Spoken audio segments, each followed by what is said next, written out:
یہ مت سمجھنا کہ مردے کو اب کچھ پتہ نہیں چلتا، یہاں تک کہ حدیث میں ہے تمہارے چلنے کے چپلوں کی آواز تک وہ مردہ سنتا ہے۔ بولنے کی آواز تو چھوڑے، چلنے کی آواز بھی وہ قبر میں سنتا ہے۔ ہر چیز زندوں کے کانوں سے زیادہ کان اس کے تیز سنائی دیتا ہے اس کو۔ اور جب لوگ چھوڑ کر کے جا رہے ہوتے ہیں وہ اس قدر گھبراہٹ کا شکار ہوتا ہے کہ اس تنگ و تاریک کوٹھری میں پہلی بار اس کو ڈالا گیا ہے۔ زندگی بھر کبھی اتنے چھوٹے گڑھے میں نہیں سویا۔ ہاں، اب حضور پاک صلی اللہ علیہ وسلم نے فرمایا ہے، رشتہ داروں کو بھی کہا ہے کہ دفنانے کے بعد تھوڑی دیر بیٹھ جاؤ قبر کے پاس کہ اس کی گھبراہٹ کم ہو۔ لیکن کون بیٹھتا کون ہے؟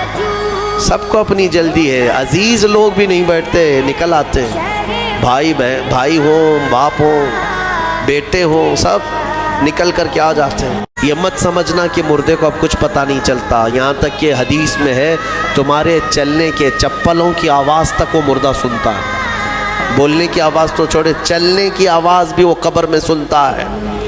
ہر چیز زندوں کے کانوں سے زیادہ کان اس کے تیز سنائی دیتا ہے اس کو۔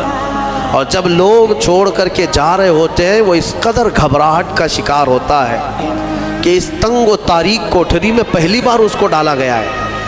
زندگی بھر کبھی اتنے چھوٹے گڑھے میں نہیں سویا۔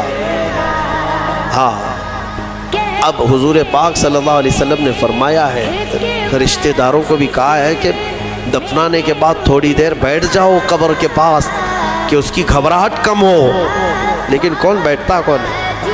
سب کو اپنی جلدی ہے، عزیز لوگ بھی نہیں بیٹھتے، نکل آتے، بھائی ہوں، باپ ہوں، بیٹے ہوں، سب نکل کر کے آ جاتے ہیں۔